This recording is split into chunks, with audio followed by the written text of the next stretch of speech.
Ladies and gentlemen, boys and girls, dying times here. Hey, what's up, Dante? How goes it, my man? Ugh.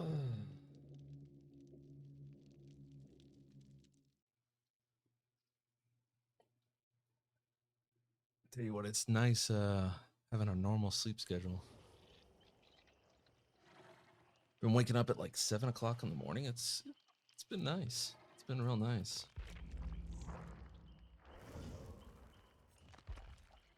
And not by like alarm or anything. Just waking up.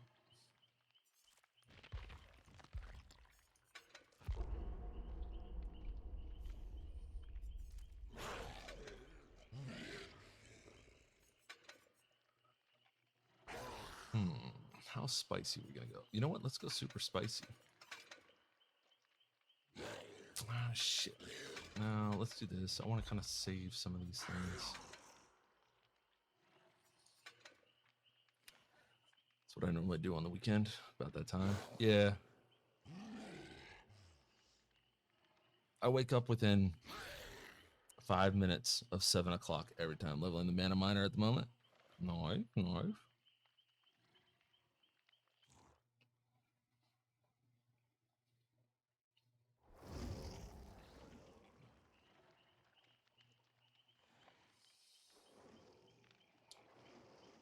Oh, the flashlights. I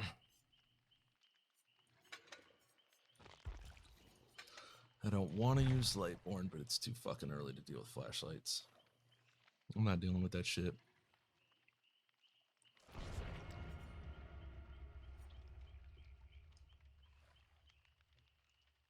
Not two flashlights.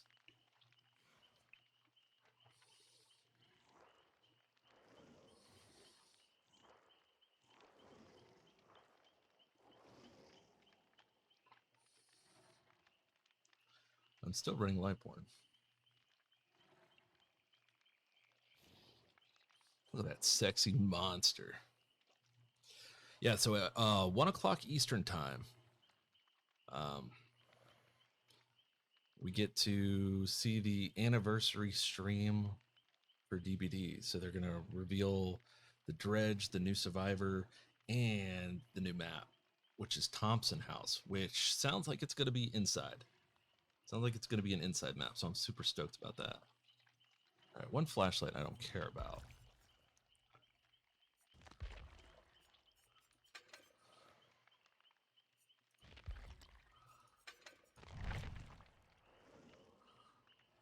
Give me that midget. That is a console name. Give me that midget.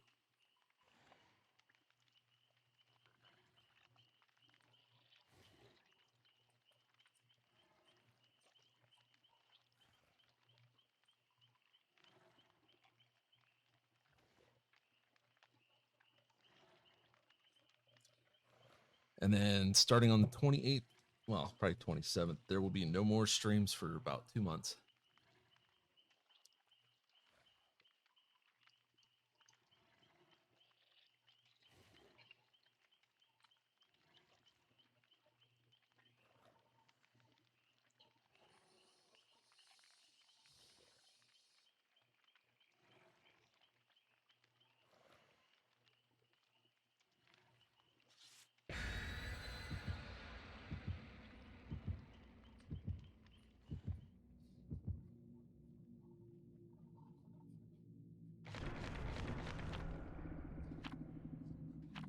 Okay.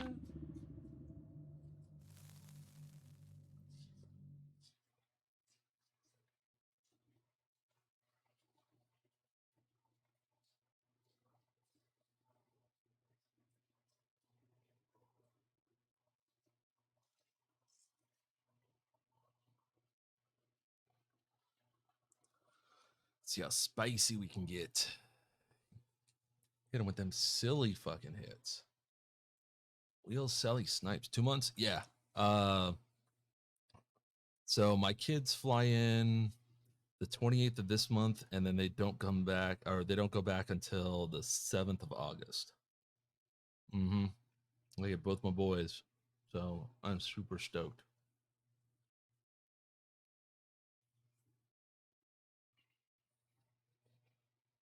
No streaming, no gaming.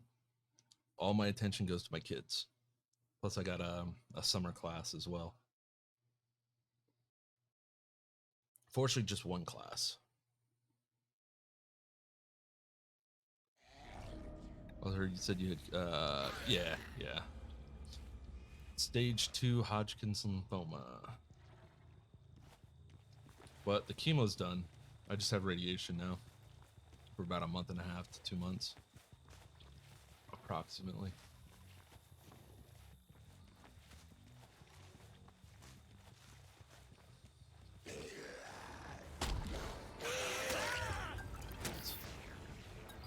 It happens.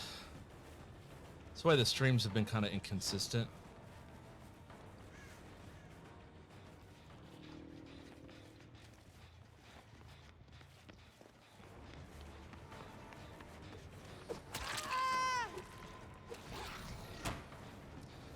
An ex was diagnosed at age 29. Yeah, actually, my ex-girlfriend has breast cancer. She's going through the same thing.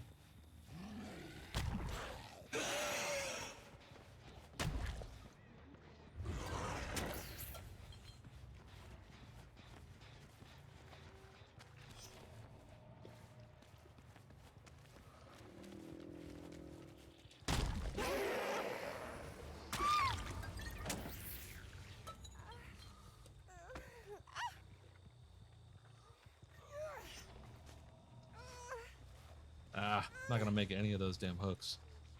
Thank you. I've been working on it. I've been working on my 90s. Last night I kind of it clicked and I figured out how to do 90s and 180s pretty consistently.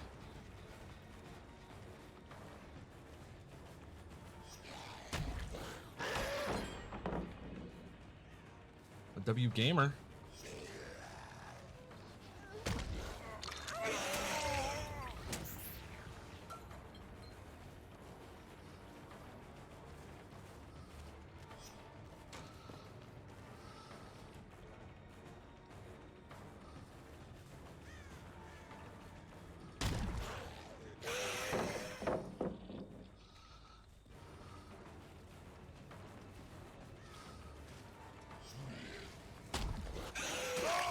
Gotcha.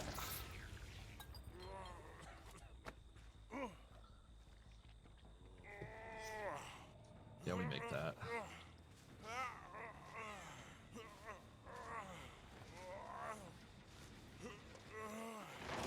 Mother!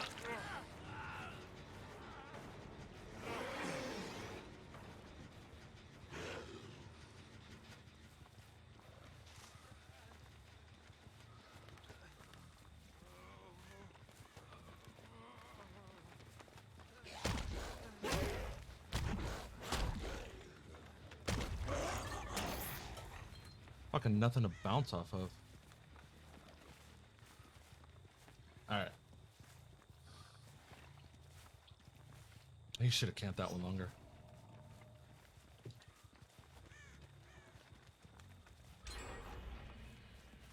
Oh, he just kept going.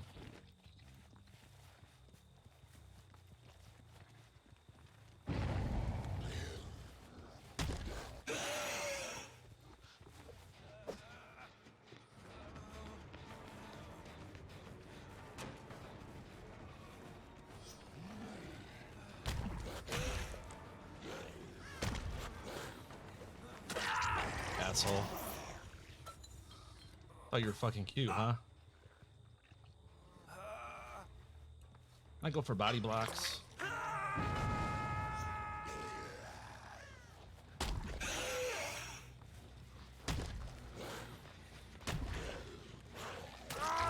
And I still get you.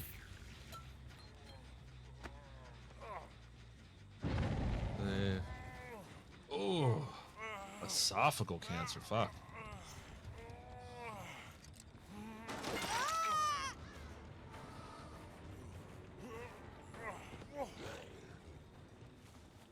She fucking died. I'm tunneling her out of the game.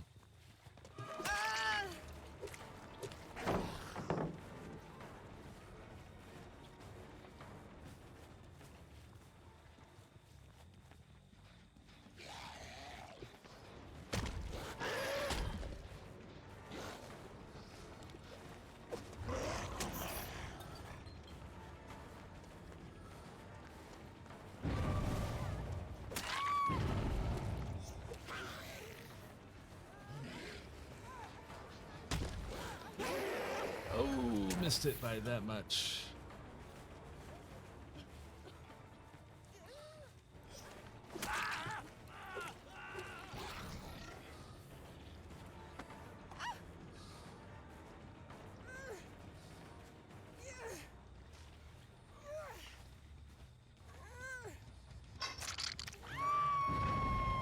I hate that shit more than fucking flashlight clickies.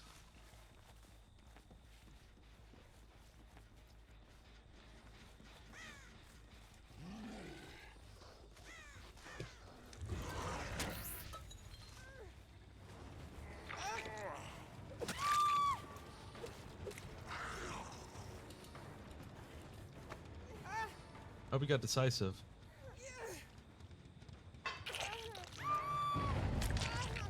You're dead.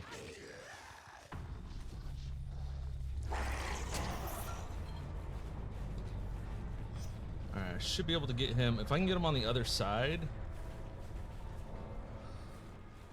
Alright, don't drop pallet.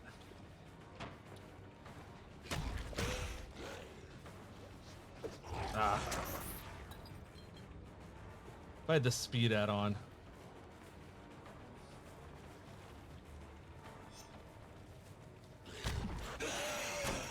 Oh. Without the speed add-on, it kind of sucks.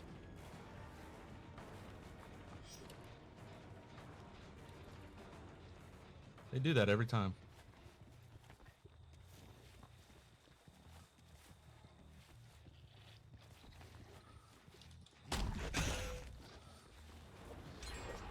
Ah!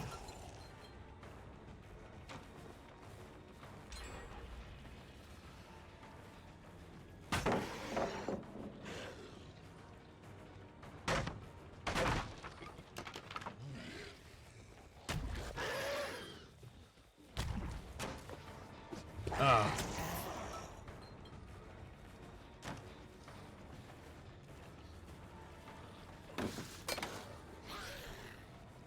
Fucking Bill is just getting lucky.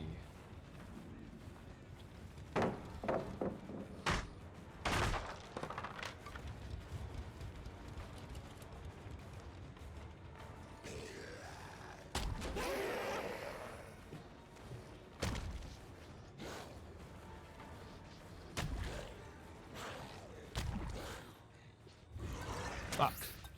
And he's gone. Alright, I gotta give up Bill.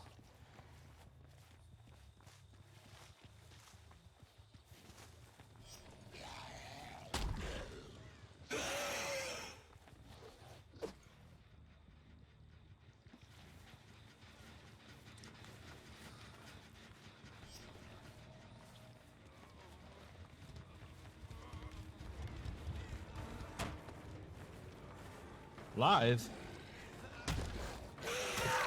Gotcha. 90.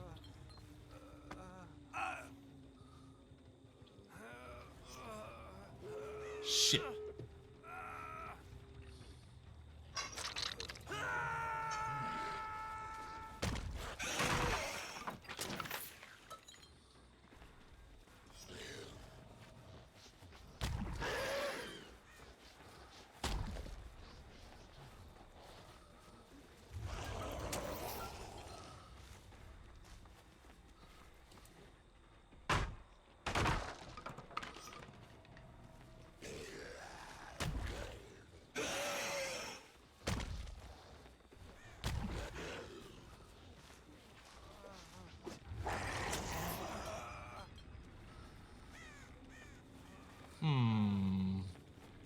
I mean, I'm gonna secure this.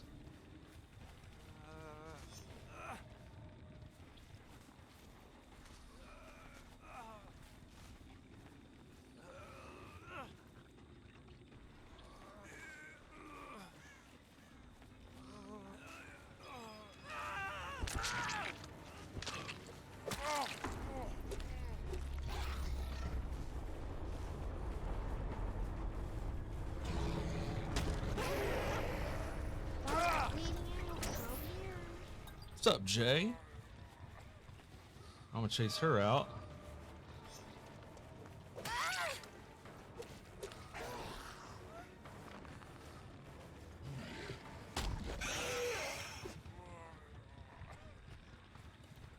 And you're dead. Nice little 3K to start my day.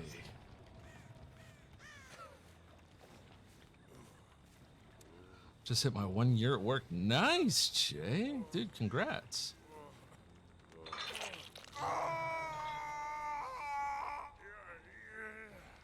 Damn, first hit. Oh, no, second hit.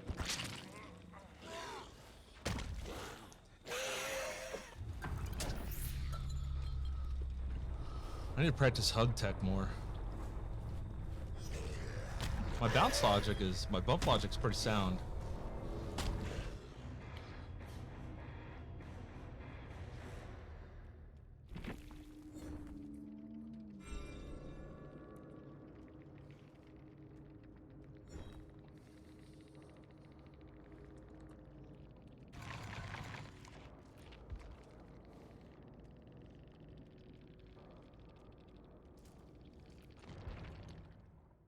Open ass map is perfect for Billion, maybe Blight. Not really, because of all the fucking corn. You can't see shit. Else. What's my map offering? Wouldn't you want to bounce more? Sometimes. But there's a way to do hug tech where you basically slide and hug an object. All right, the dog. I got that. The dog saloon. I've actually ran out of viable killer challenges. Well, Jay, you'll be pleased to know at 1 o'clock Eastern time is the DBD anniversary stream. I wish I still played this game. It's not bad. It's not bad. Today they're announcing the new Survivor, Killer, and new map. And according to the leaks, it's going to be... The new Killer is really cool.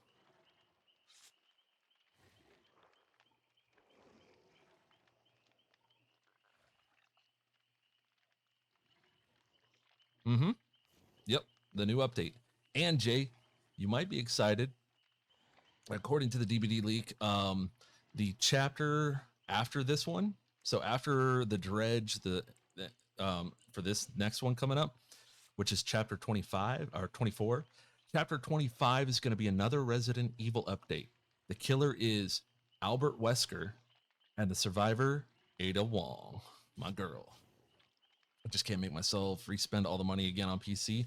Had all killers and survivors. Now I got nothing. That fucking sucks. I've been doing all right. Okay, let me get Lost Ark done, and I'll hop on for some DBD at 1 p.m. You motherfucker. We're gonna be we're doing a little watch party at 1 p.m. But if you want, you can hop in voice comms and hang out while we watch.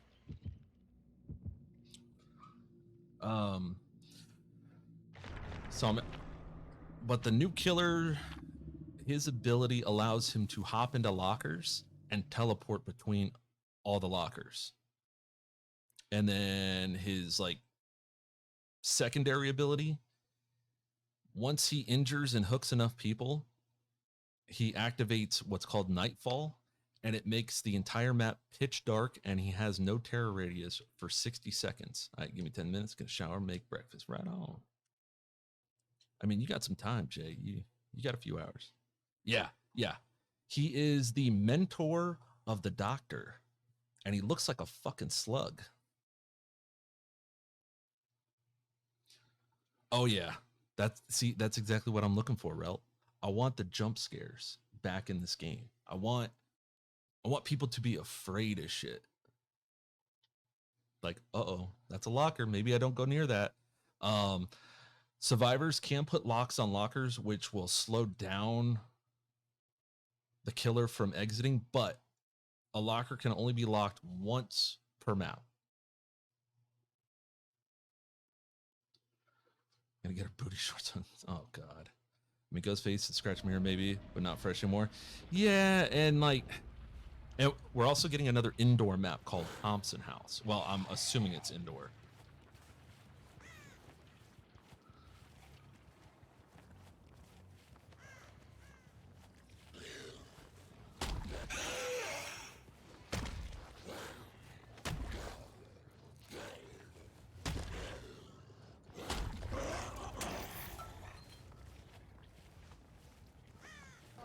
I saw somebody over here. Ah. tastes good. You fucking turd. The Lost Queen, thank you for following. How you been? Gotta love indoor maps. I love indoor maps. Let's get all this broken down.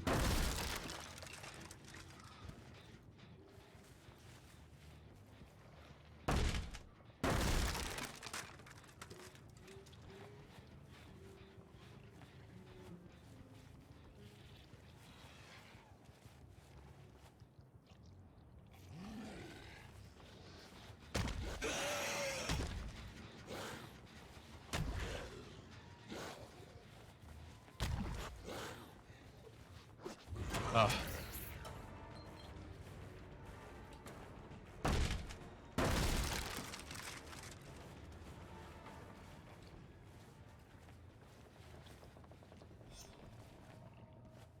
Ah.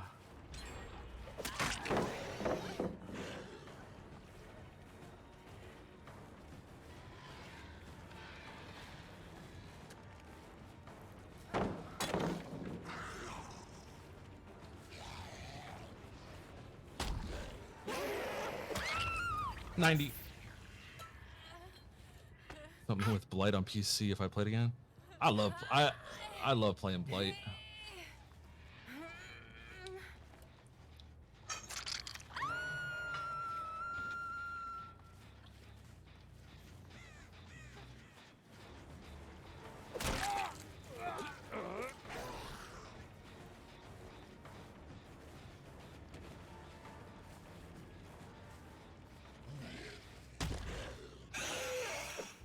See, that's some hug tech.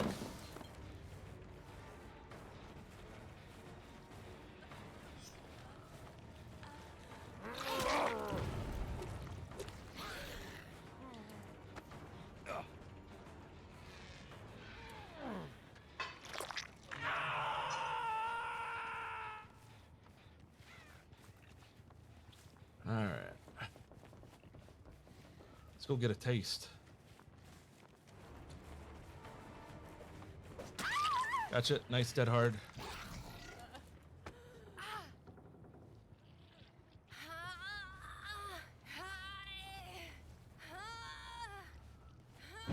Two. Ah.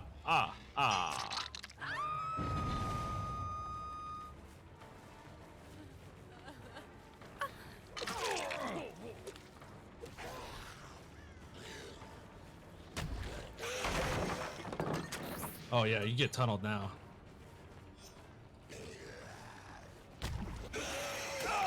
$90.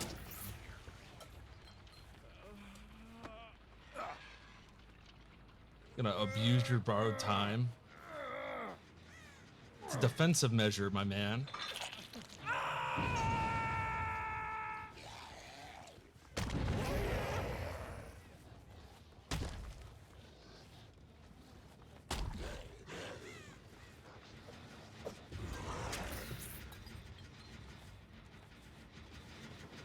I think somebody's hiding in a bush. Probably a fang.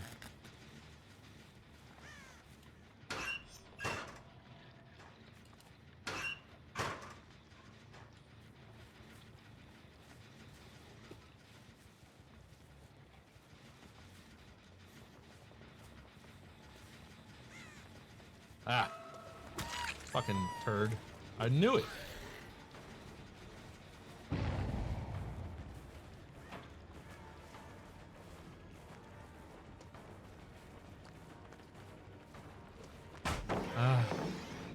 Push my button.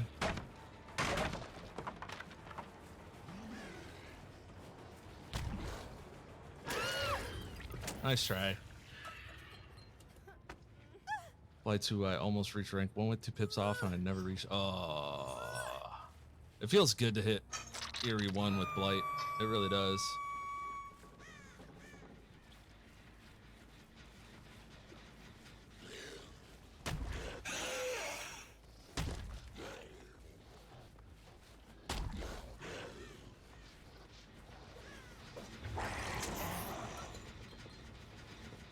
Try to go for a little Z-flick action.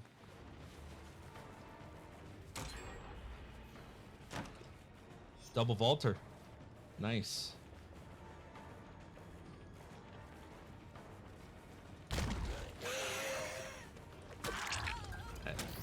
Nice try, asshole.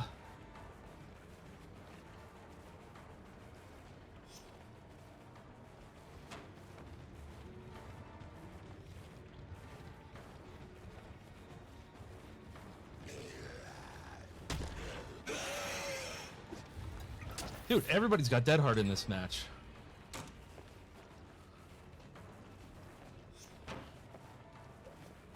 Yeah, you ain't got no Dead Hard now. Little wiener. Oh, shit. None of my mods are on right now.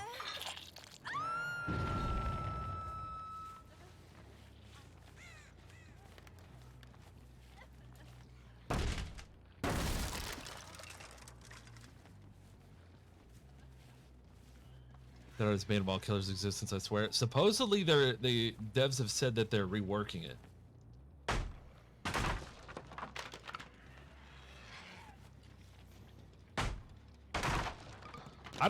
The only thing that I dislike about Dead Hard is the iframes.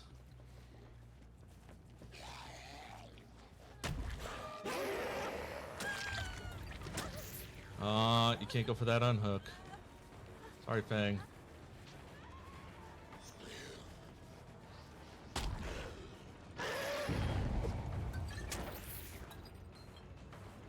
Yep, drop pallet.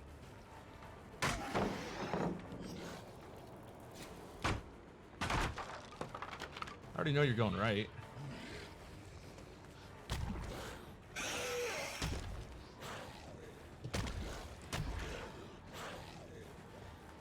Ooh.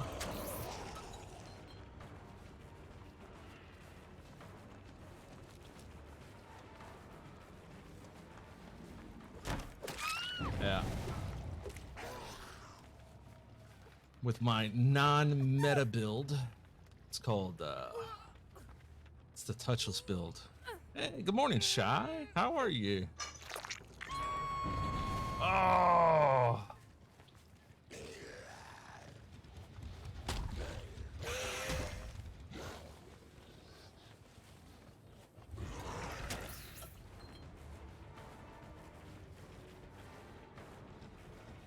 Come on, rushes.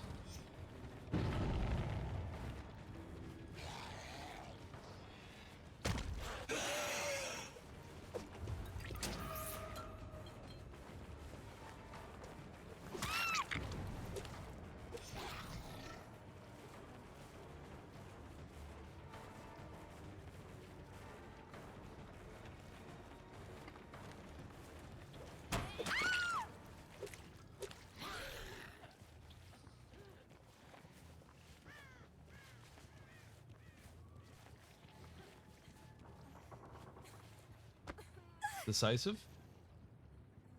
Yeah. Alright, we eat that. Just working nice.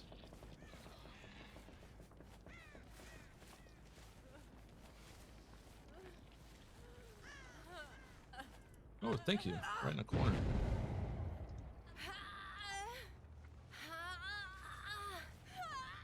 Hit it with that pain resonance. Ooh.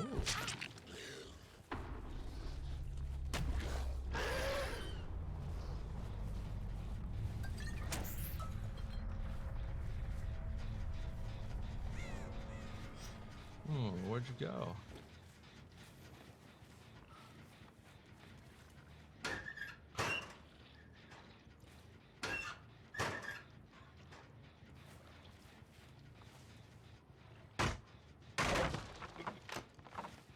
More people ran meme builds. Everyone ran meta when I played. Oh no, they still run meta. It's still all about that meta and about that base.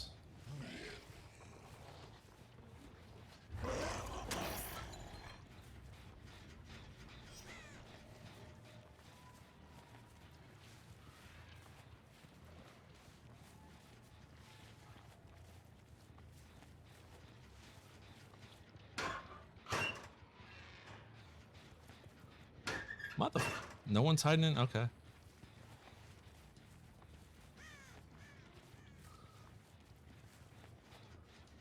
Someone is 100% around here.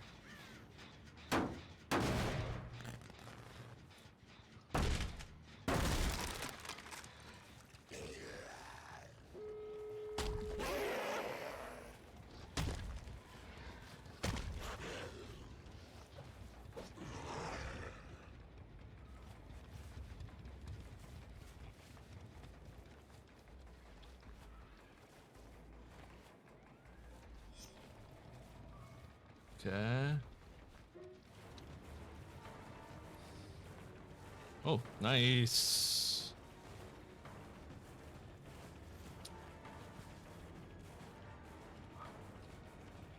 Wait a s... Oh.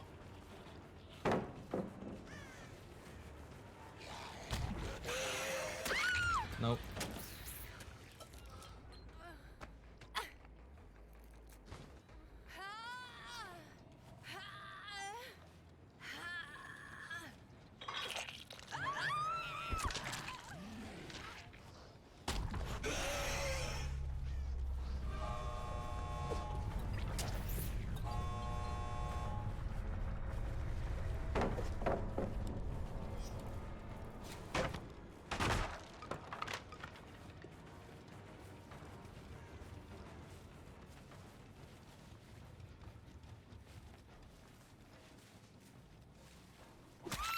Bitch. Fuck you and your immersion. Hi. I play Fang and I wear a fucking ninja outfit. No. Now you die for that.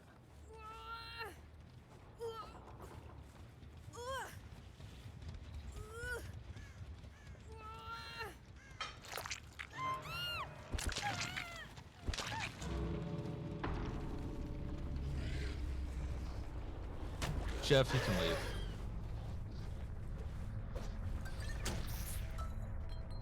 Can't be sneaky with Fang. She'll let... Well, normally most people hide in bushes there.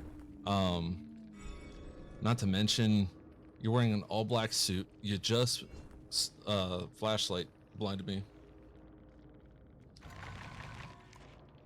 You know, no scratch marks. You're in a bush. Yeah, see, this is what you're talking about, Relt. Wonder why the devs won't add cross progression. Makes me big sad. Yeah, I played a lot of Spirit, and I swear Fang was always the loudest out of everyone. There's a few others that are louder, but Fang is definitely up there. Plus, I like the way she sounds when you hit her. But yeah, there you go. Everybody's running almost identical perks.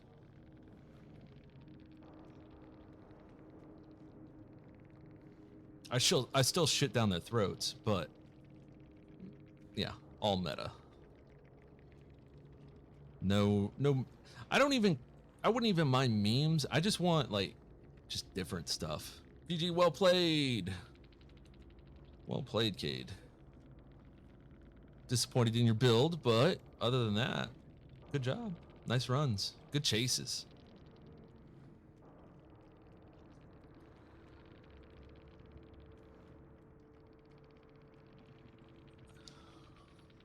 Plus, I just want cross progression because I had Steve and Demi. Oh, yeah.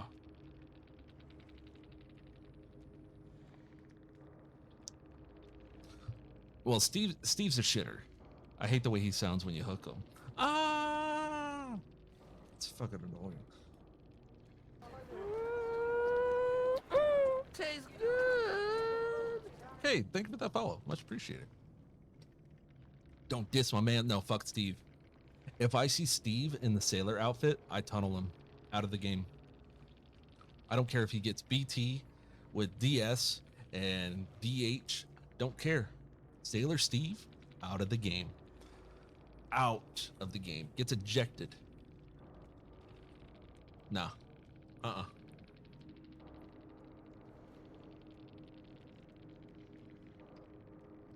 Steves are always trolls. Always trolls.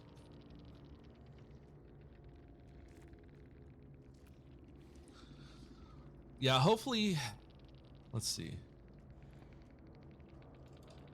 me check something.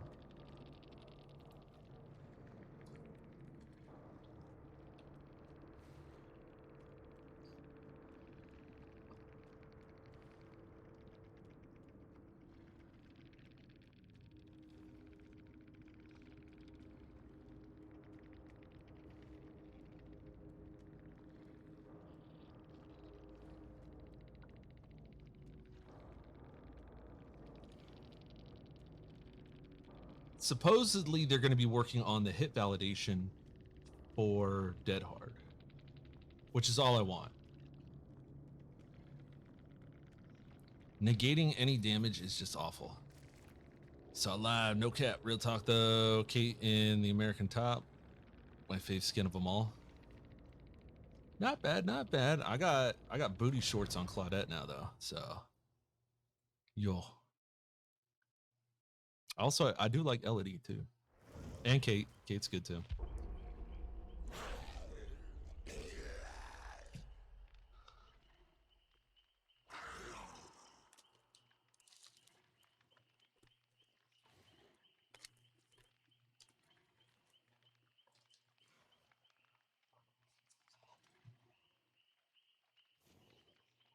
Yeah, booty shorts on Claudette is a new thing. Guys, I'm bleeding out. Come here.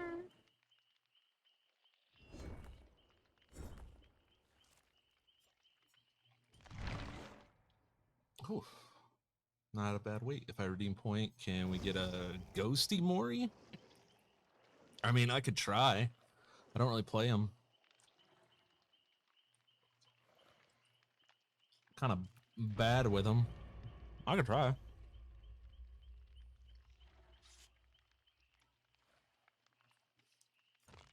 In the meantime, I can also give you a Mori on this.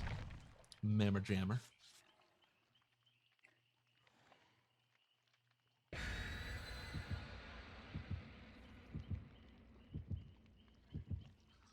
I played tons of Ghost, was my first DLC character, so he was my love. Oh, Bloody Party Streamer.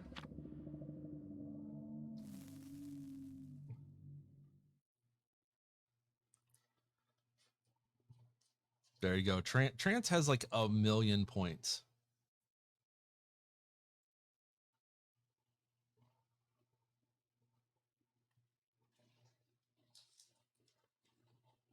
He saves them so that other people control me. All right, I'll try doing a Ghosty Mori. It's for the community. Come on. Come on.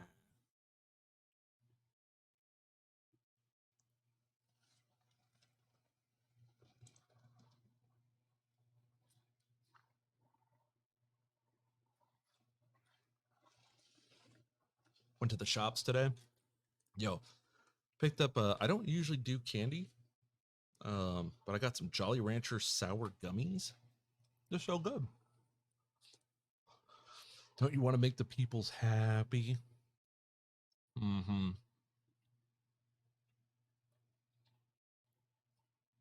Myers map. Oh, that map is so bad, but I'll do it. I'll do it. Yeah, it's Haddonfield. All right, wretched shop. So if I don't mess with the school bus.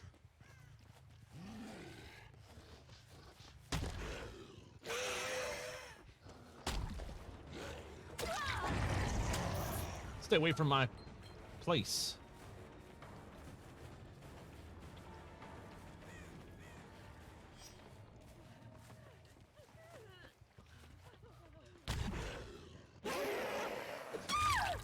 Woo. Hug tech 90. Silky smooth. We got them silky smooth plays.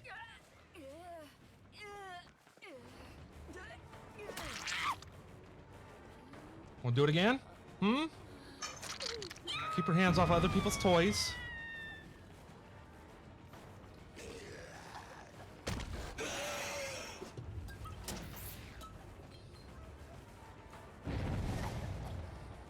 You just wait right there. Ah.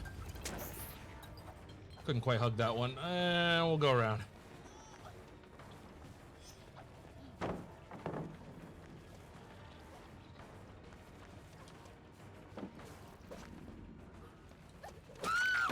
bitch. Fuck you and your dead hard.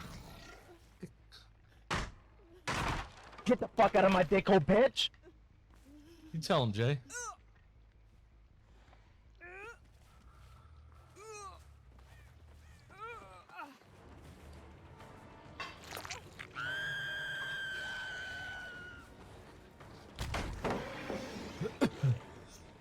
Drop that pallet early, huh?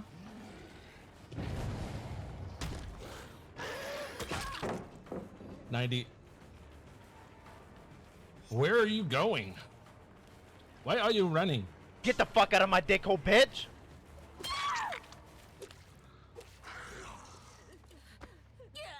Your mixer sounds strange now. What?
Ah, circle of healing, you fucking turd.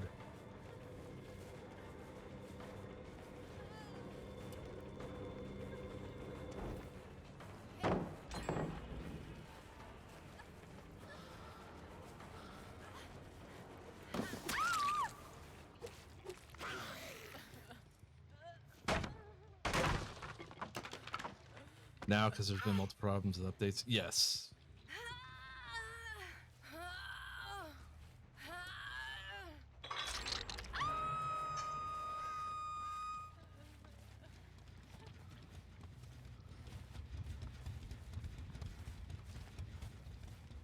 Where'd you go?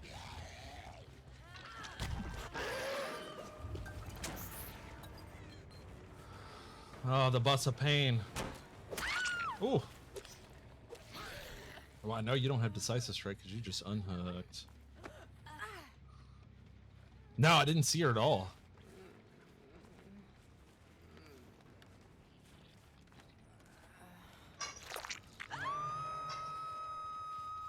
Must have snow blindness, like cats get.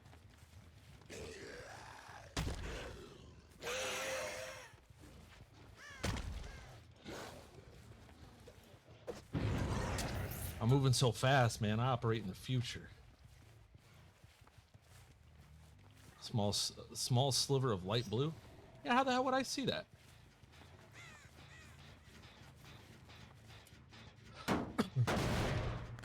Guys, I'm bleeding out. Come here.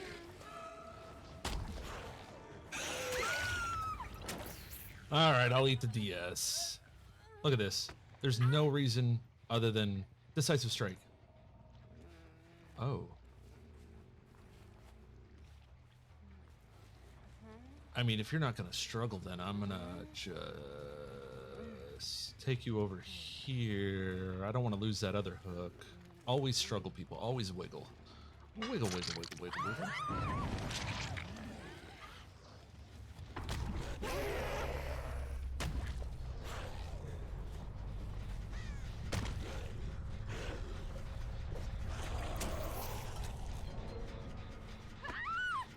What are you doing? Have you lost your fragile little mind?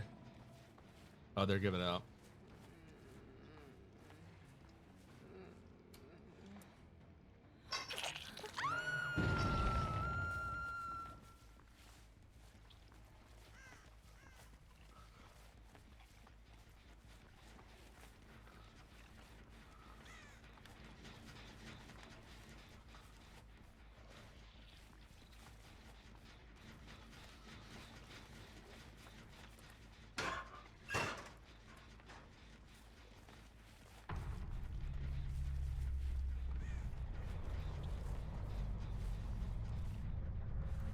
I don't see her.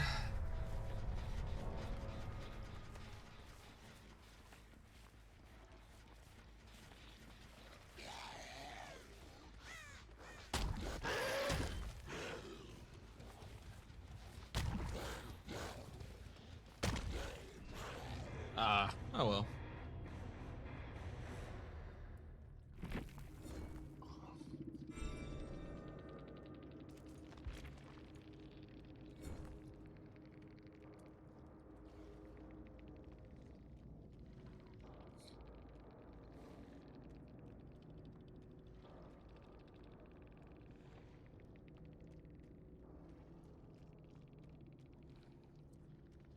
I don't think they're newbie survivors. I mean, they're running full sweat.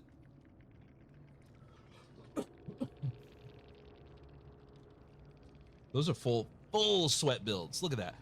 3 circles of healing. Are you fucking kidding me? Oh, one with a shadow step and dark theory. Yeah, I forgot to do the Moris. But you know what? Sometimes you just get caught up in it, you know? Well, the first person, they just gave up.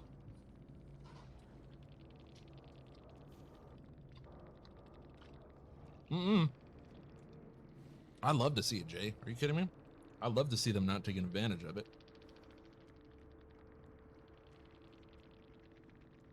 So supposedly, they're going to be getting rid of Blight's hug tech, where he's able to kind of scuff the hit registration on his charge so that instead of colliding, he can control when he slides. So it allows you to, like you can hug one side, like hit one side of the of like Killer Shack, and you can actually slide all the way around to the other side and get a hit. But here's the thing. Yeah, they supposedly, one of the devs said this, but it hasn't been confirmed as far as like they're actually going to do it. Basically what they said is it wasn't intended, but the hug tech was a result of them, was a side effect of them removing J-Flix from Blight. So I don't know how they'd be able to do it. They would have to rework all the hit registration for Blight. And I don't think they would do it. I don't think not enough people play Blight at a high enough level to where hug tech is really an issue. And also here's the other side. You can dodge. I want J-Flix. That's all I wanted on PC. I know. They got rid of that in, I forgot which patch. I think it was like 8 or 9 patches ago. Something like that. But yeah, you can get away from hug tech. You can dodge hug tech pretty well, pretty easily. But what you cannot, if they get rid of that, it will cause people to perfect bump logic, and you can't get away from high tier bump logic. There's no counterplay to high tier bump logic. It's impossible. So, if anything, they're better off keeping the hug tech. I swear they're always nerfing killers and not survivors. Well, it's easier, I believe. I wouldn't say easier, but if you nerf a killer, you're only affecting one killer. Generally. If you nerf a survivor, you're nerfing all the survivors because there's nothing unique about any of them. I think Dead Hard is okay-ish as long as they get rid of the hit validation. If you get rid of that shit, the iframes that you get from Dead Hard, I'm good with it. I don't even care if you extend the range on Dead Hard's dash. That's fine.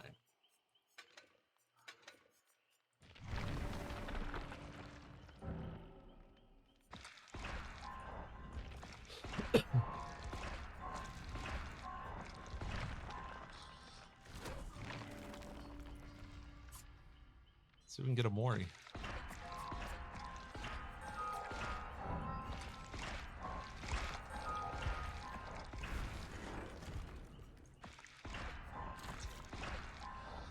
And you both played a lot of both sides and know that survivors just have so many extra chances and lives, yet killers always seem to be at a disadvantage.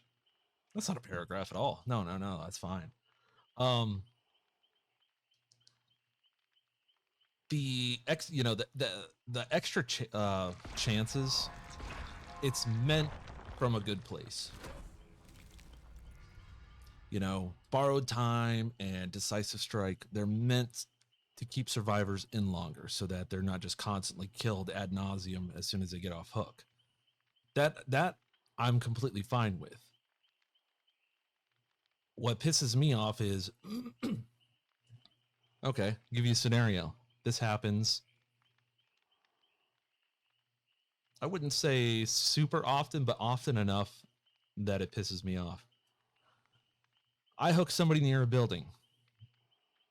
Somebody comes over with borrowed time and unhooks them. I hit the person who hooks them. They get the speed boost. They take off into the building. The person with borrowed time then sits in the doorway, blocking me. So I either have to A, go around, which sometimes isn't feasible, especially on like a mother's map, or I have to hit them, which also, you know, takes me out of the chase and gets nothing. So yeah, it's bullshit. Or baiting the dead hard, or the decisive strike on me. That stuff pisses me off.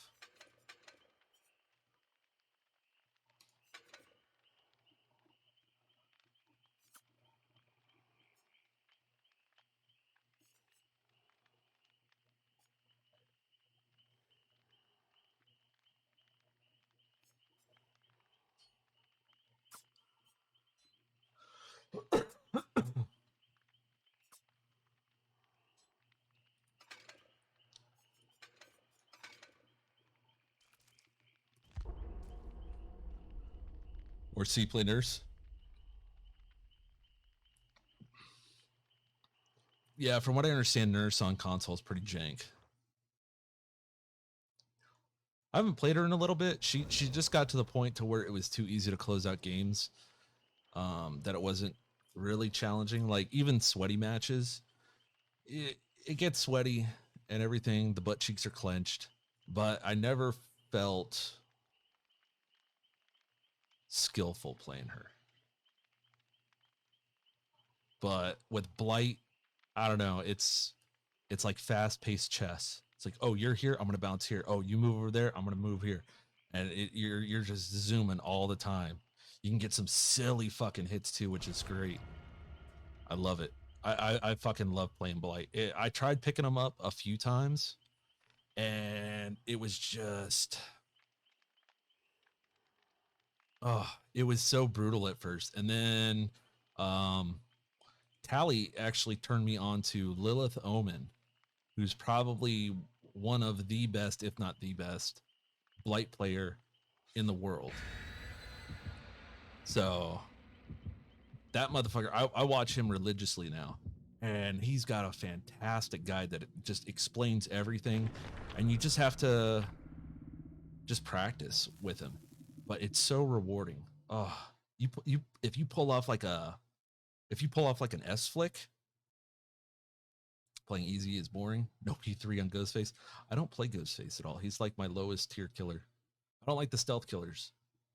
Usually, I find them boring. I don't like the M1 killers. Oh, Blight's an M1 killer. He's not an M1 killer. If you're using Blight as an M1 killer, go play Wraith.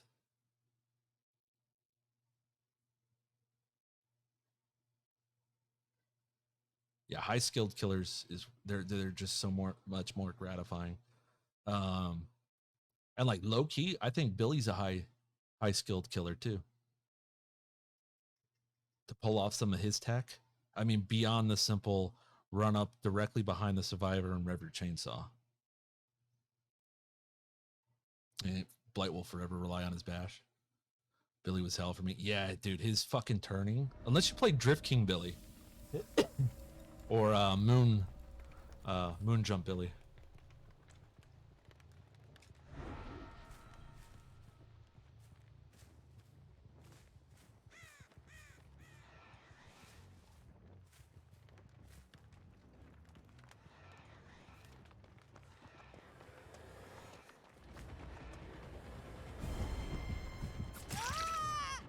What? Huh?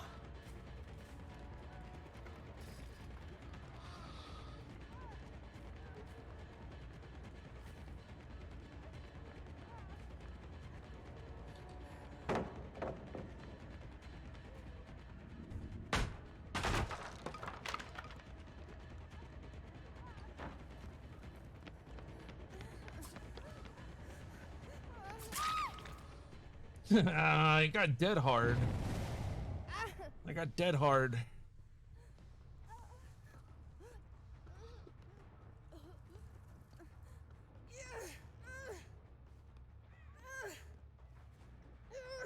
least I got rid of the God palette. This, I don't get this, by the way. Oh! Yeah, drop this pallet. Yeah.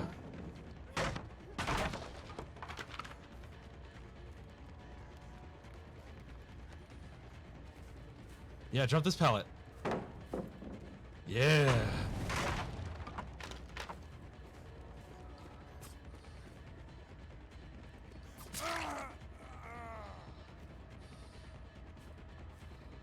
I love it when they dead hard into a wall.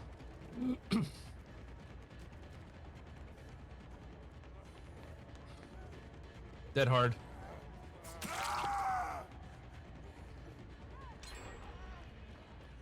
Identical Nias?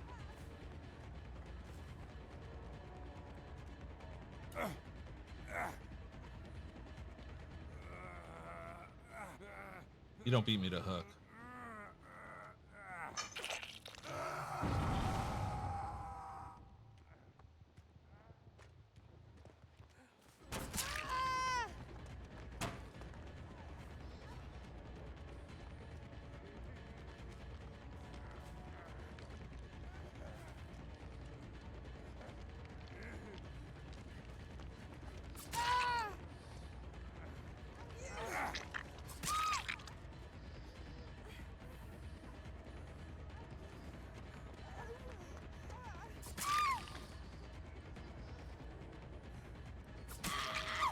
What is this game?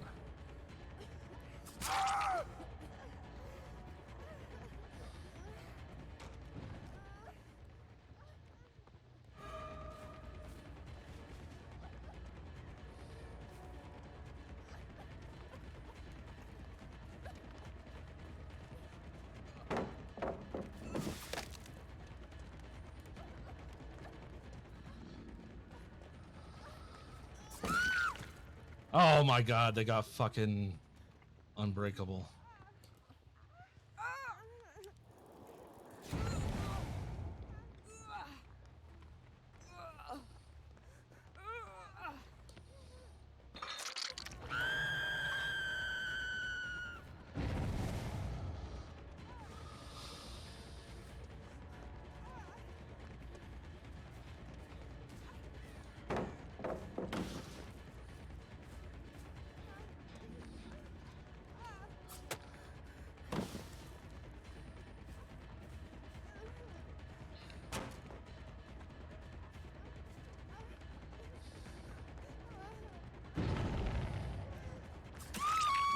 Shithead.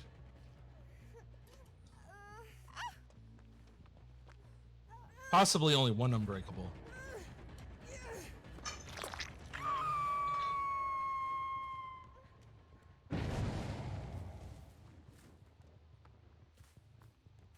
Where'd she go? Oh.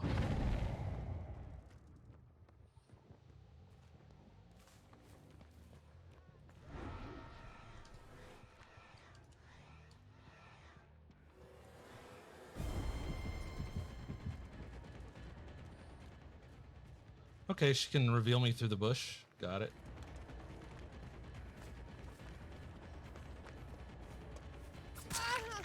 You're not gonna spin me.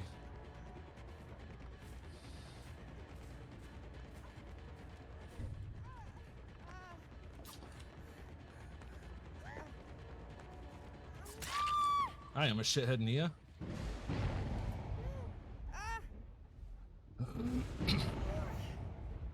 Cool, they were doing their plaything totems.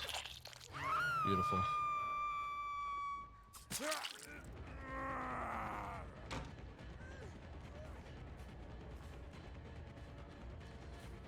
Curious.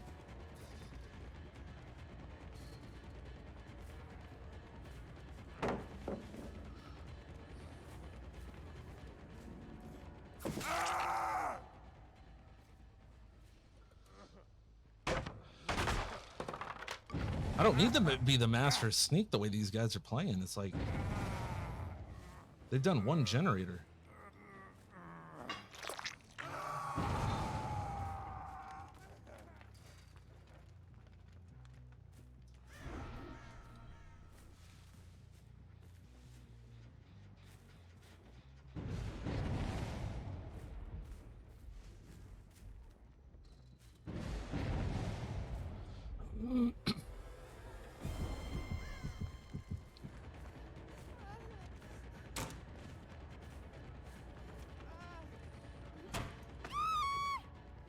Woo!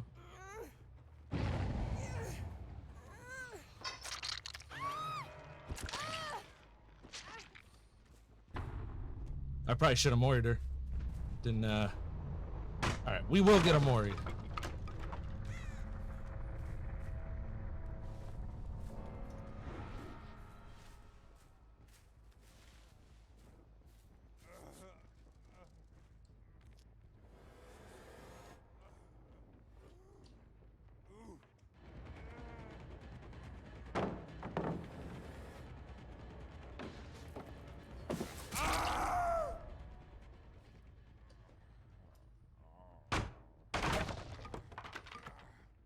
There you go. Ooh, that's a nice lighting.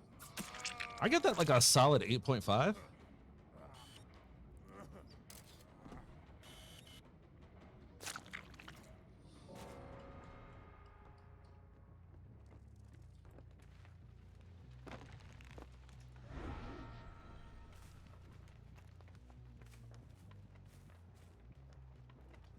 Guarantee she went back here.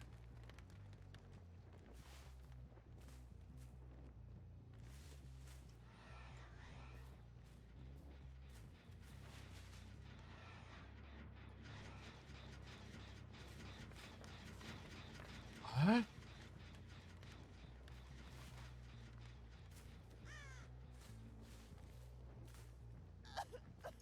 Gotcha, bitch. Oh, she had to be scared out of her fucking mind.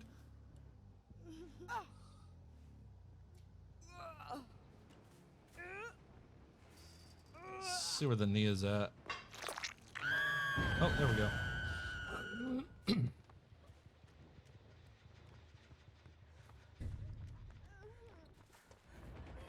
Your death hook's girly mouth.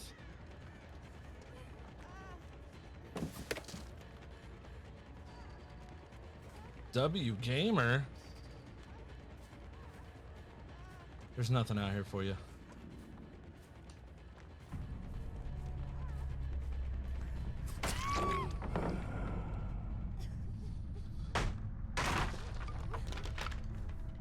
Oh, we only get one Mori. But you get a 4K.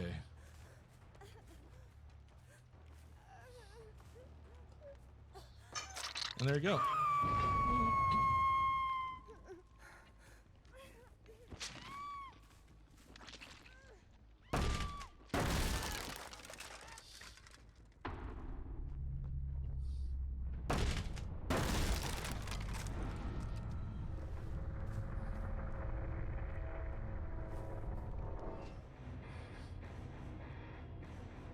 Infinite Myers. I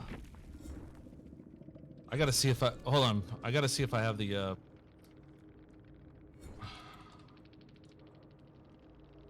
stuff for that.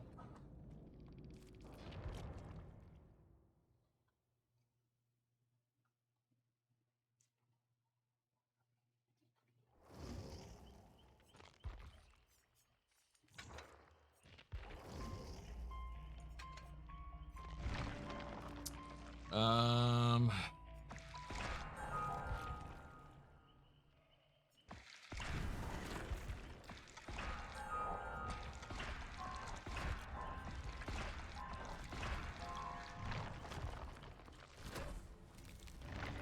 requesting builds. It's all good.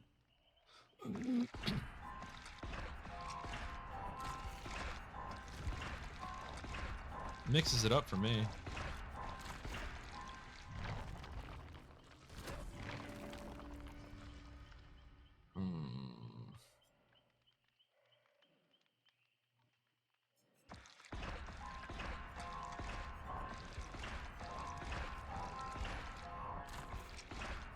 Okay. Here's what we can do. Don't worry about like requests and shit.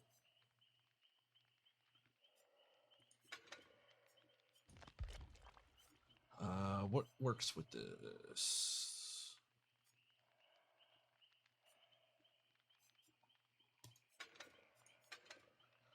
All right, we'll go with a Mori.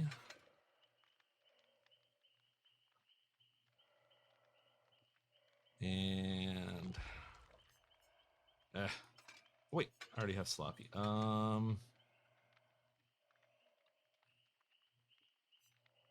don't have shit for perks. Dying Light. Okay, and instead of a Mori,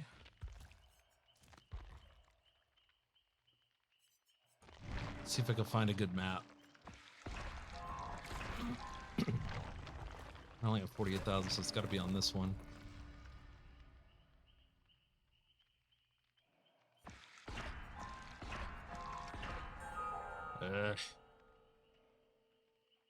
All right, I'm gonna have to put this one on the back burner.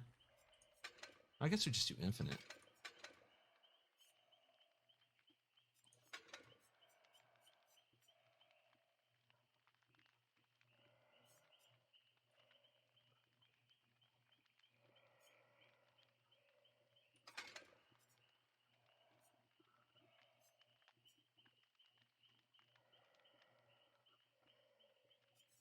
All right. I wanted to do Scratch Mirror on RPD or possibly the game.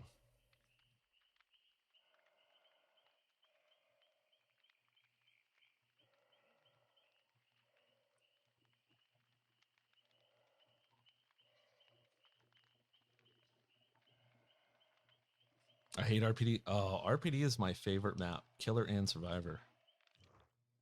I love it. So far, I've only been killed by a killer, by killer's hands once.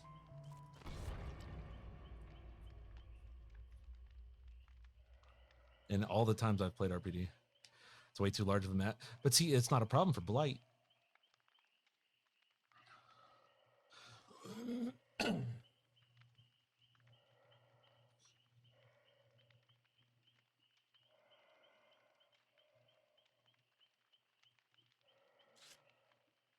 For real.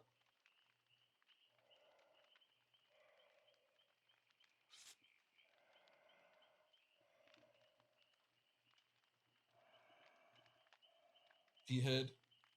See, I also love Pyramid Head.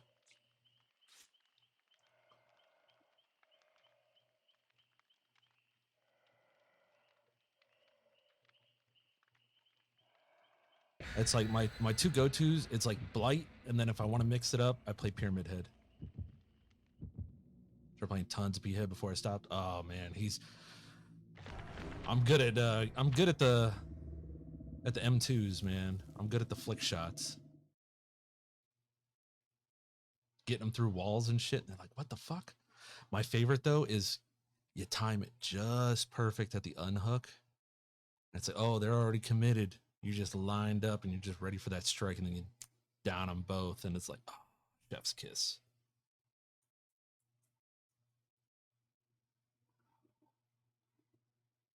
The best one I ever did, I was running Nurses Calling. They had just done an unhook. 2 people were healing the guy, and I hit him through a wall with it and knocked all 3 of them down. It was just like even if they had all gotten away at that point, that was it. That was like the pinnacle. Nurses on P head. Wow, yeah. Because I think Tinkerer had procced from the 4th person. All right. This could be kind of a good map. Fortunately, I need bamboozle.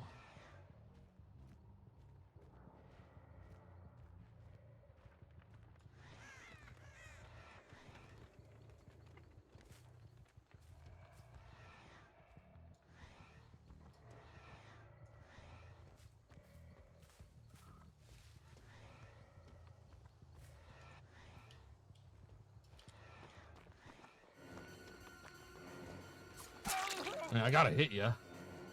You walk into me.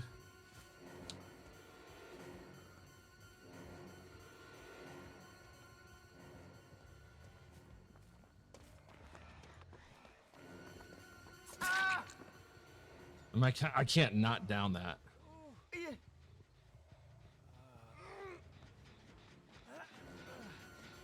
I'll come back for you.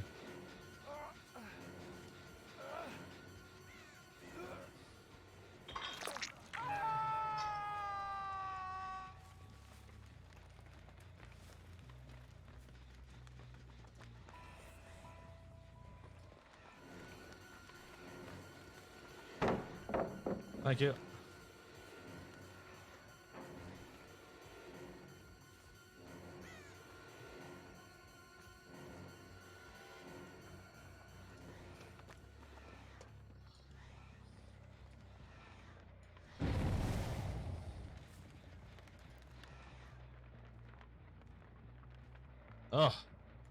Oh yeah.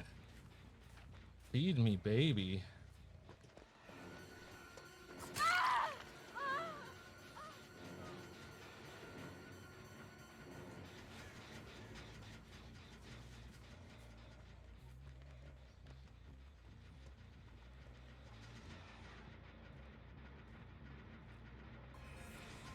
Now it's on. It's on. It's so on, it was never off.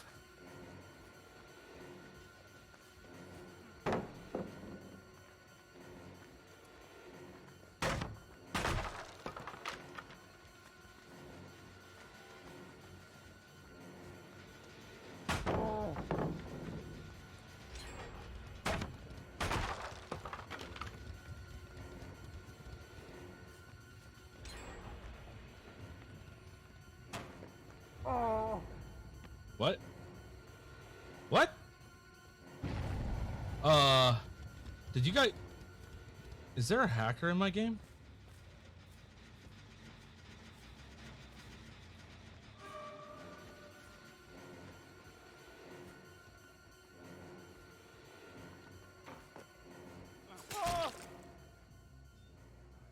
Oh, there was no locker there, was there? I didn't hear a locker open either.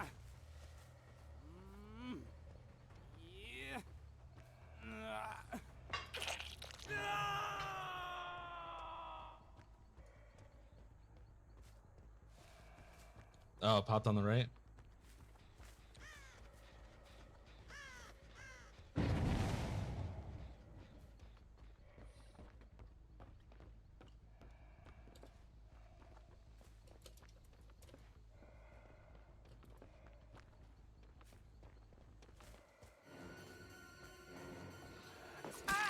Gotcha.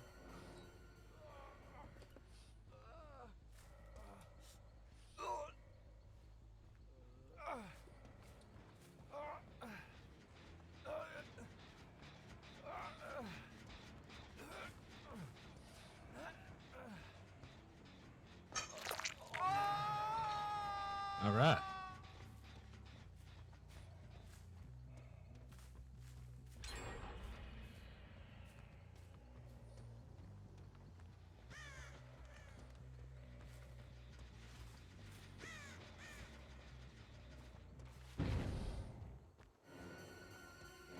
Wish I had bamboozle.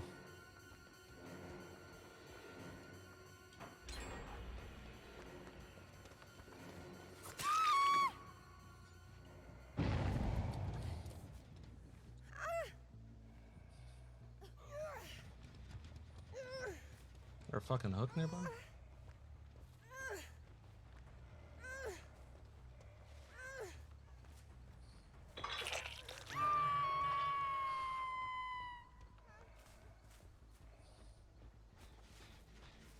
Yes, heal up. Makes no difference to me.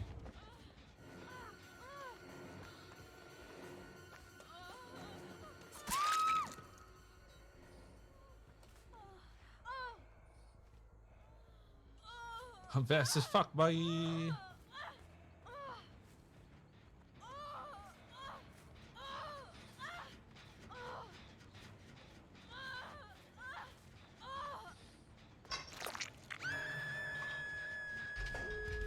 Wow.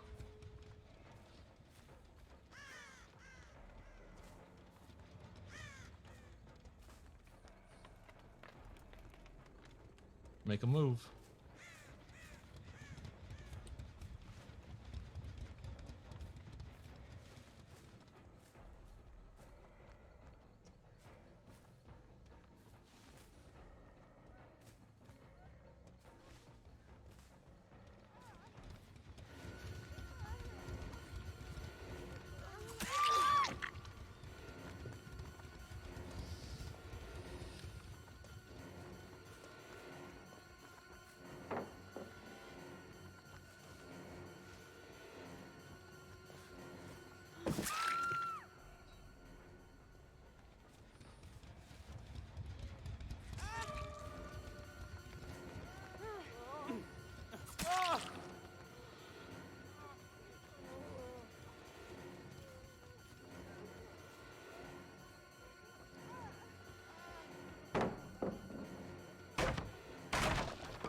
This is fun.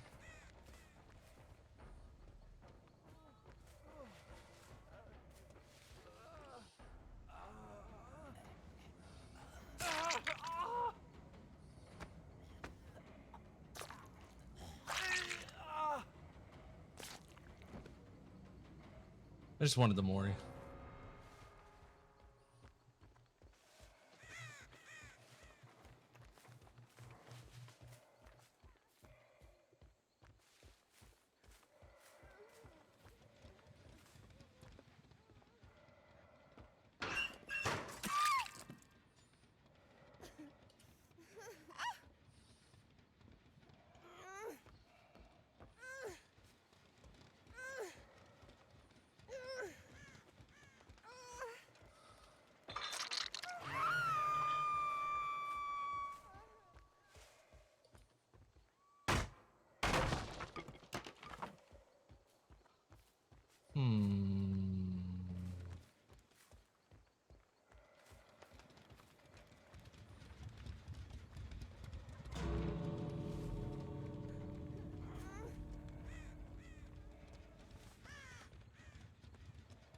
Wow, teabagging like she was good.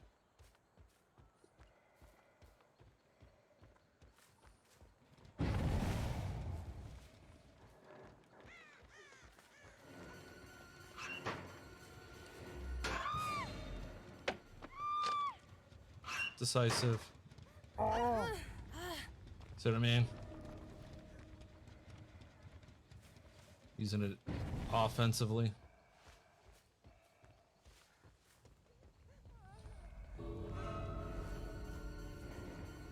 And she just gets away now because of that.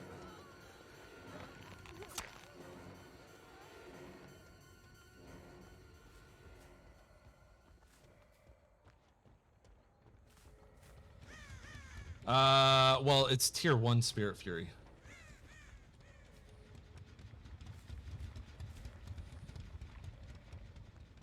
Tier 1 Spirit Fury, you need like 4 pallets.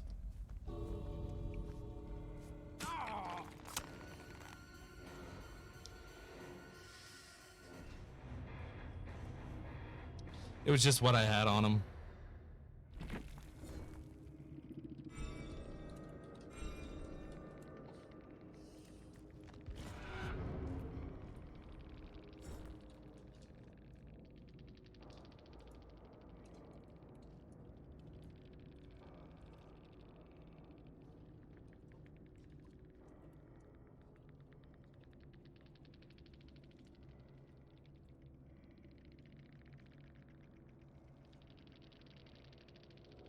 Legion. Okay.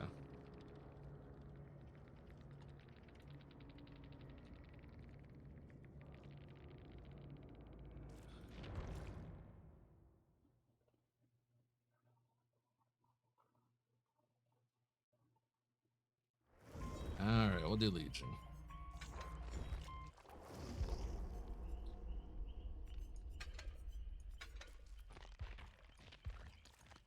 Oh, I got a pudding on him too. I'll do P-Head next.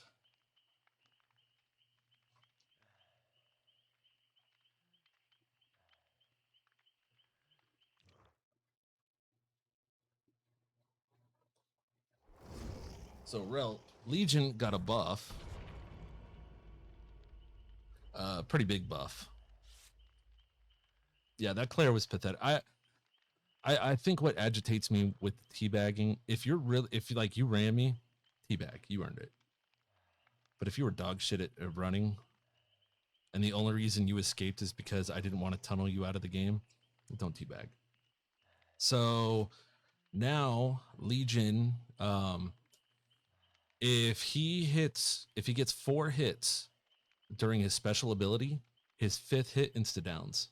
So you no longer have to come out of your power to down somebody. You just have to get 5 of those hits. Every time you get a hit, it refreshes your meter too. And for every hit you get a stacking speed bonus of like 3% per stack. And they redid his music. So the mixtapes, each mixtape adds a different track to his chase music. So Frank's mixtape is going to add loud percussion to it. Oh no, his chase music's so much better now. So much better now. There's another tape that adds like wicked guitar riffs. Another one adds like some sweet bass lines.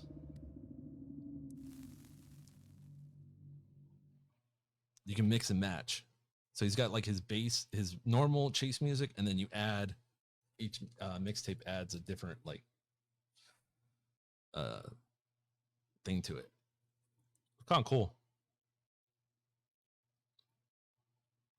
I'm not good with Legion though.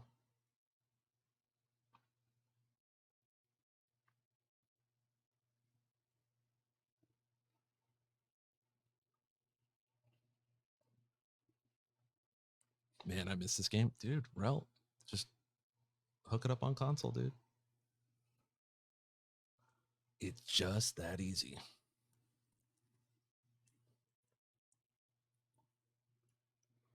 I can't, man.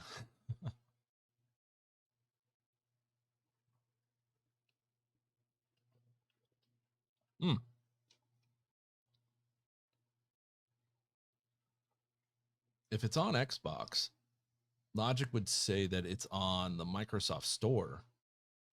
If you buy it on the Microsoft Store, wouldn't that carry over your Xbox stuff?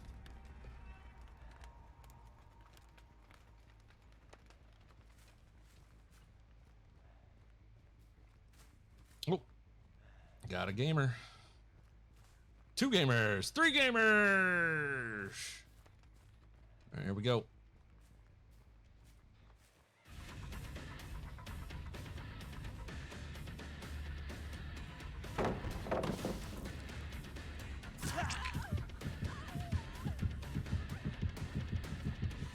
They're all here.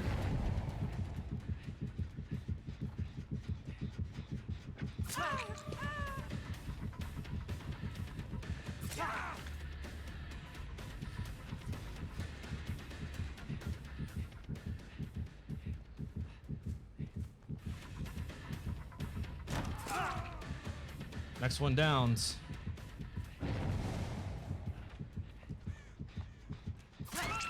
And she's down. There we go. Pretty cool, huh? Oh, you played it on PS4. Oh.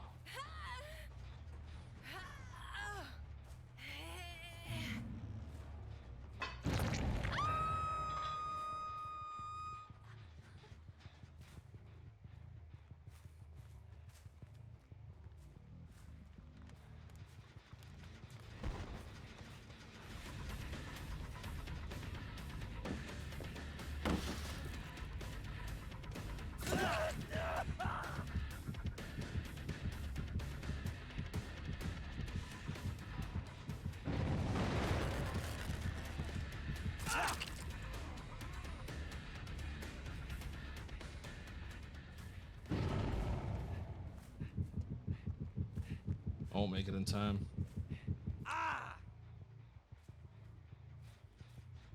Nobody's healing.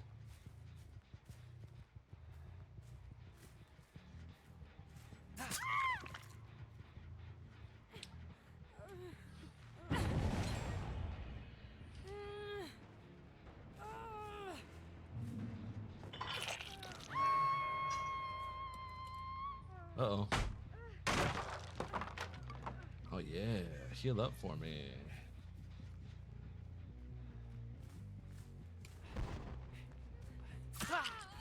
You just healed.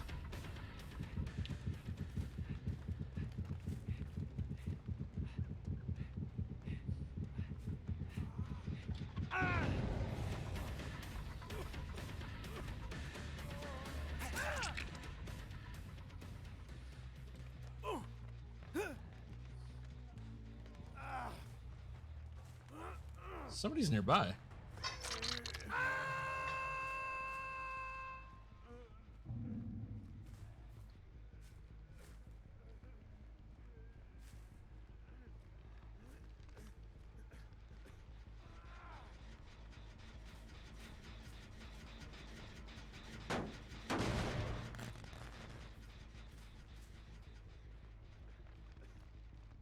We'll let him get off the hook.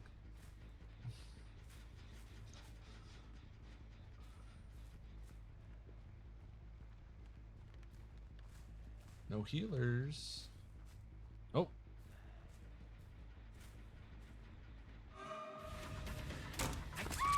Yeah, you're just dead. He's actually viable now. Yeah, he gets a lot of play by people.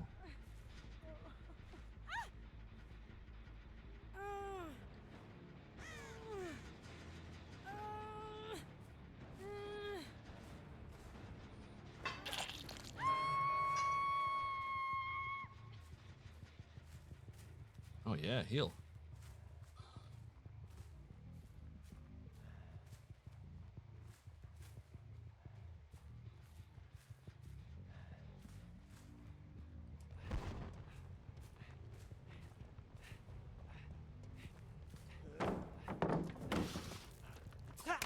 Oh, I missed.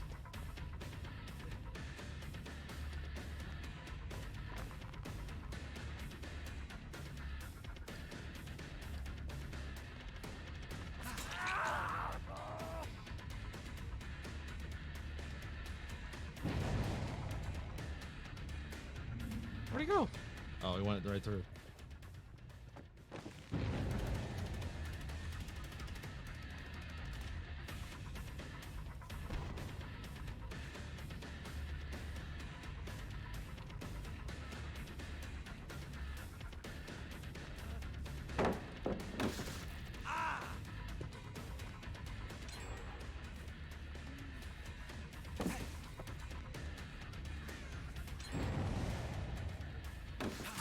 Oh, medium bolt. Yeah, chase me is good now. It's like actually cool.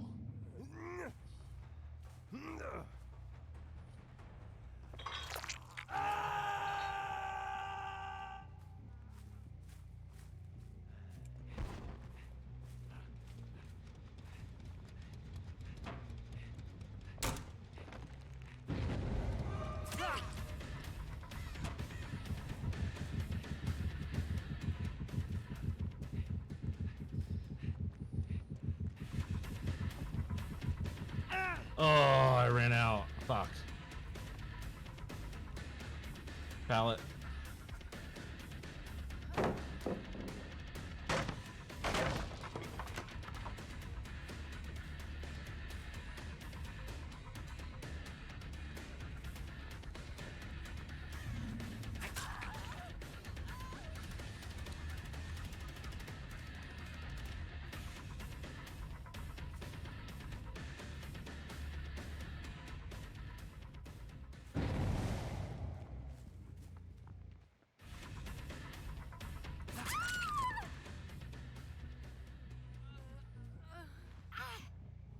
That would get me hyped every chase.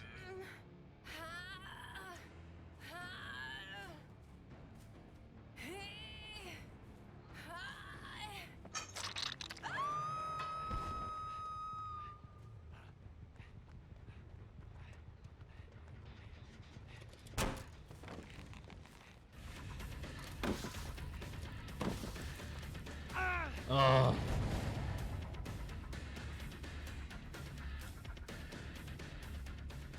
Oh, he fucking took off. No, let's just break this.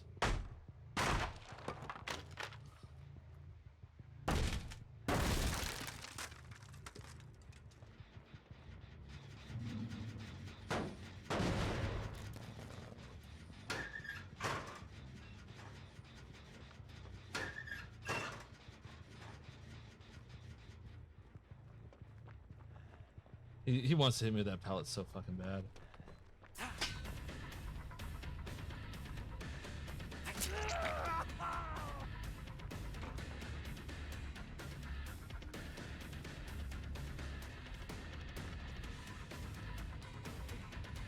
You don't survive this. Look how long it takes me to catch up to him. Fucking. Alright.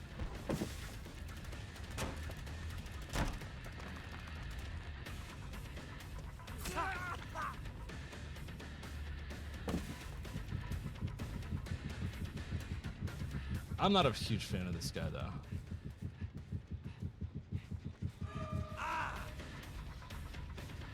Oh, she's Death Hook.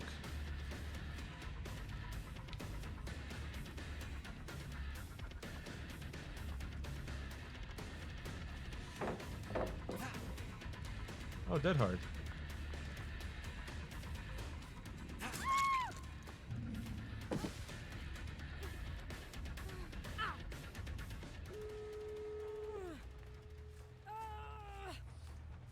Once I got my PC, I went MIA on Twitch for some. Oh, no worries.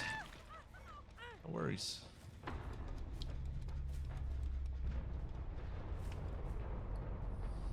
People have life that goes on, you know?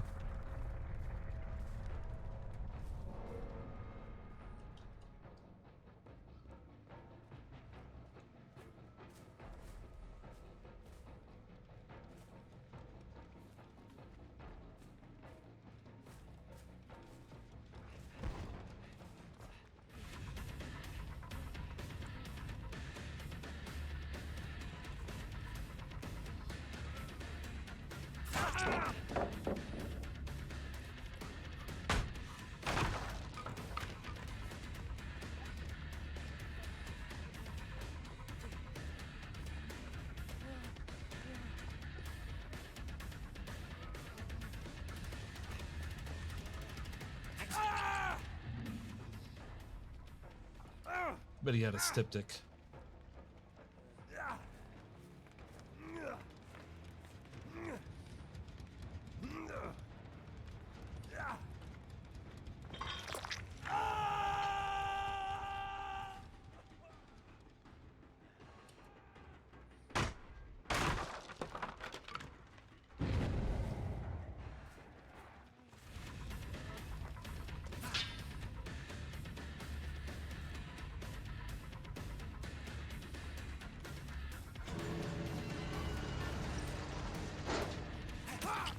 You fucking pieces of shit.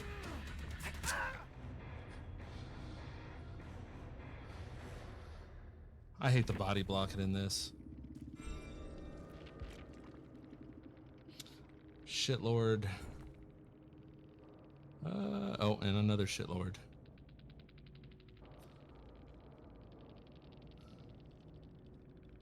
Oh, he didn't have styptic.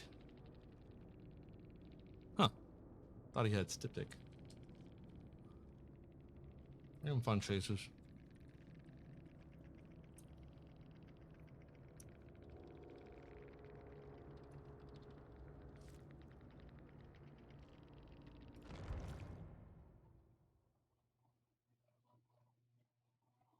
Gross map anyways. Yeah, not a great map.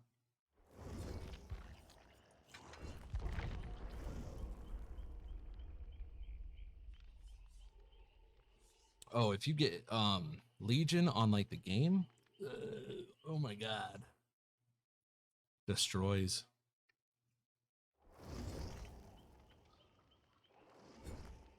Ain't no way you don't got a skin on P-Head. Alright, you know what? After this, you know what, Rel? In fact, as a fellow P-Head player, I'll let you pick the skin right after this game. I just wish they'd give him better add-ons. His add-ons are just doo-doo butt cheeks. I guess I'll do that. No one ever expects a double Mori.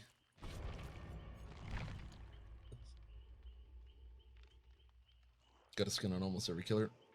I just don't like the skins for him. Like the molten one, I thought was all right at first, and then somebody said that looks like melted cheese, and now I can't unsee it. When it's that, play good, play good. True, skins win. Skins win.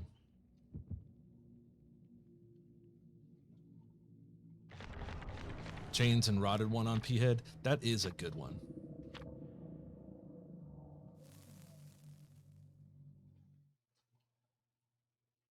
Forgot what my perks were. I think he's got a blighted one now that you haven't seen yet, Rel. Yeah, he's got a new one.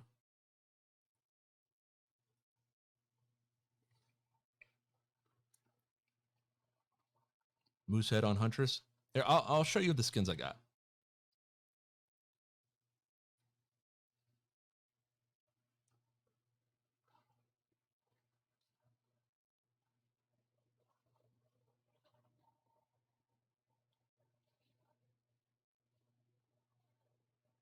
Blight also got a new skin. It's okay. I like his Greek one and his blighted one better.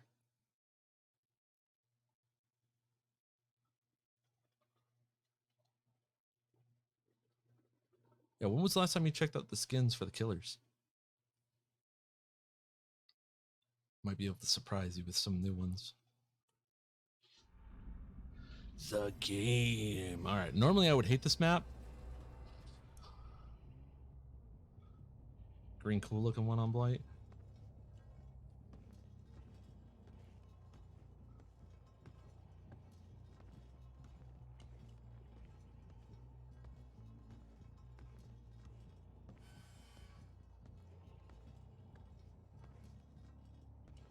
Game. Oh, we got a gamer.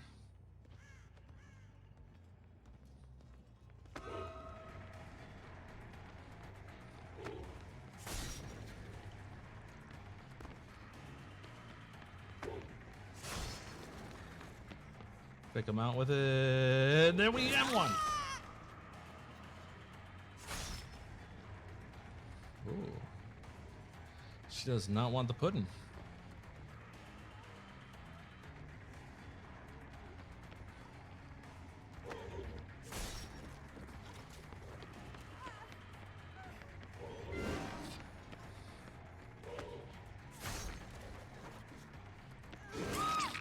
Nice. Honestly, I use it. I use his trail for the fake out.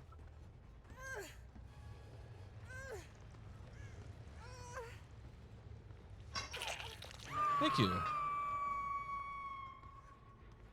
I do what I can.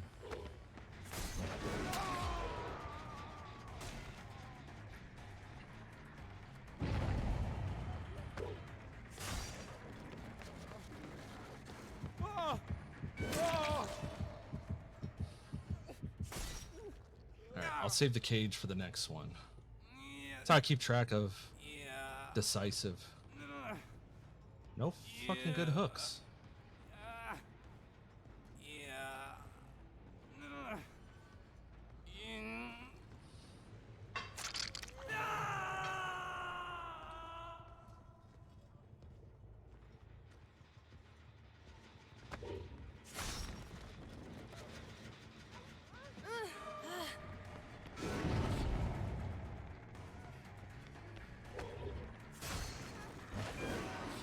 Ooh.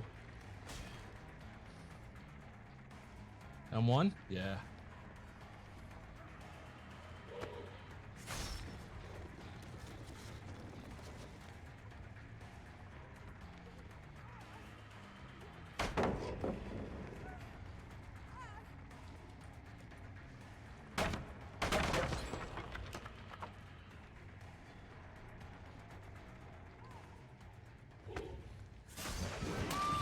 Oh, and she still got hit with it.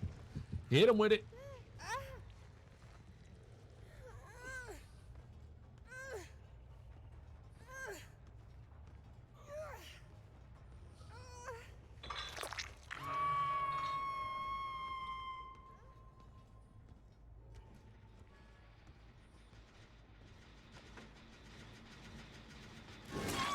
Okay. Thank you.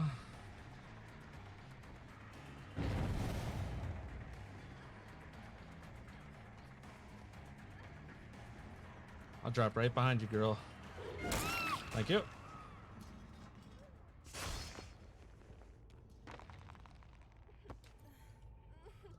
Hey.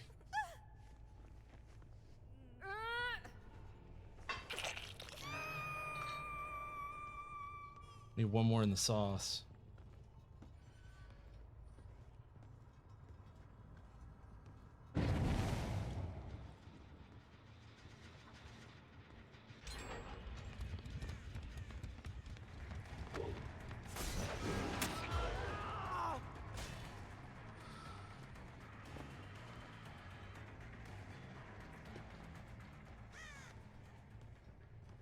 I can save that for Final Judgment too now.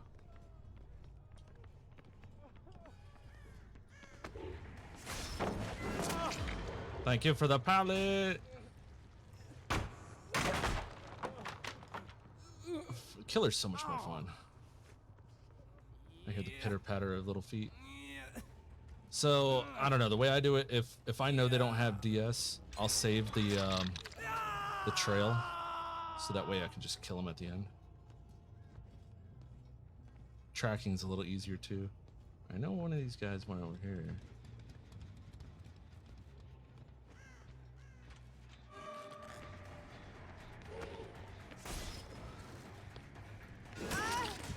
Okay. Congrats.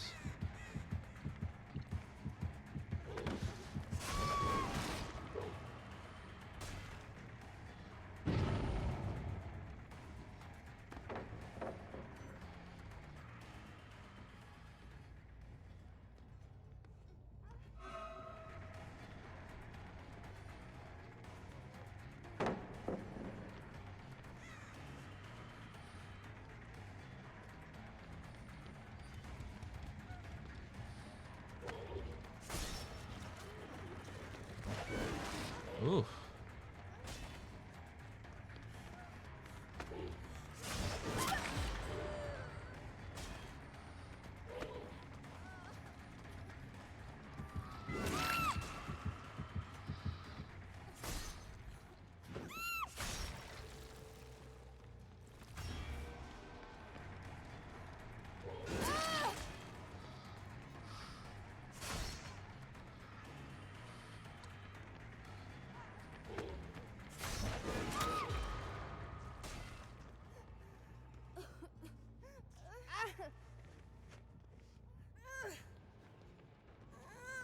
hi, Jake.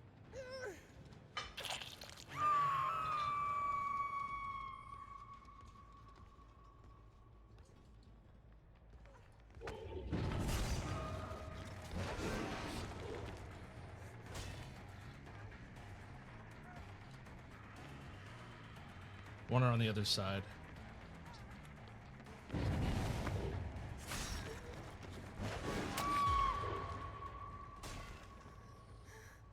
Let's do this one. Oh, it's blocked. The cage since you brought up the DS. Nope. Through the wall.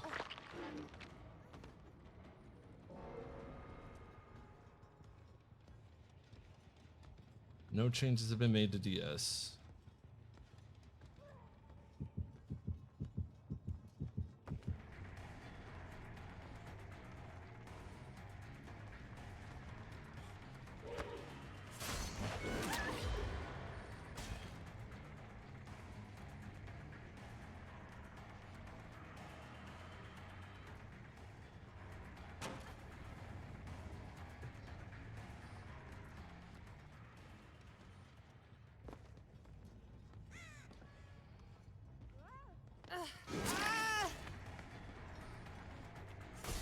Okay.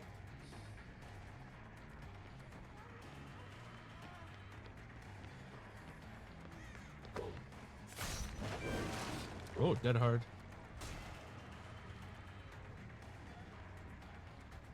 I chase this one.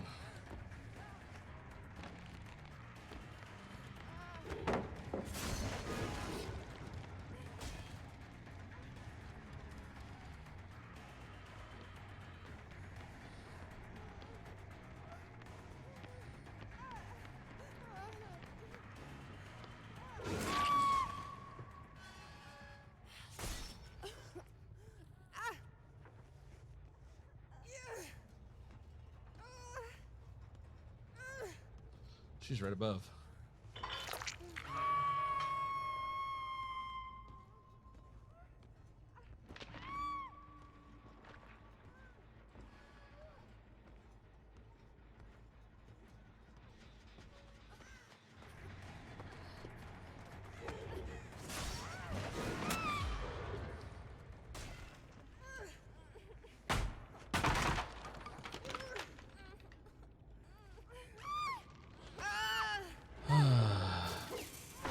You will witness your friend dying.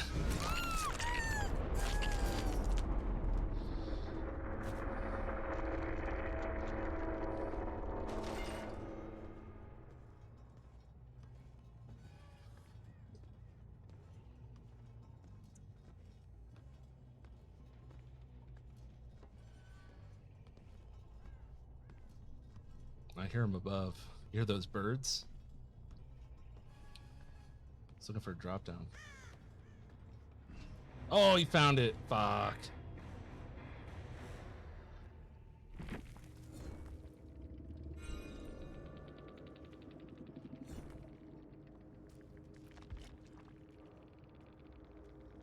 Wow. Hey, look at those builds, man.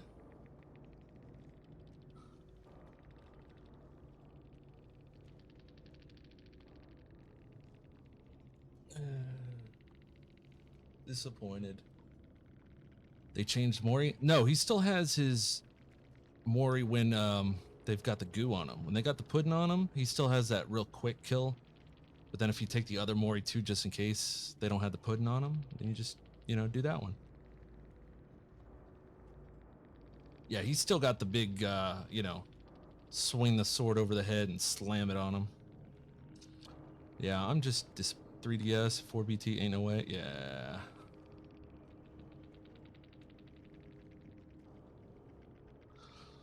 Let's see. And to prove thyself, an adrenaline, a soul guard, and an unbreakable. This one's bullshit. While cursed by a hex, you can fully recover from the dying state forever. And you get BT if you get up off the ground, if you get back from the dying state.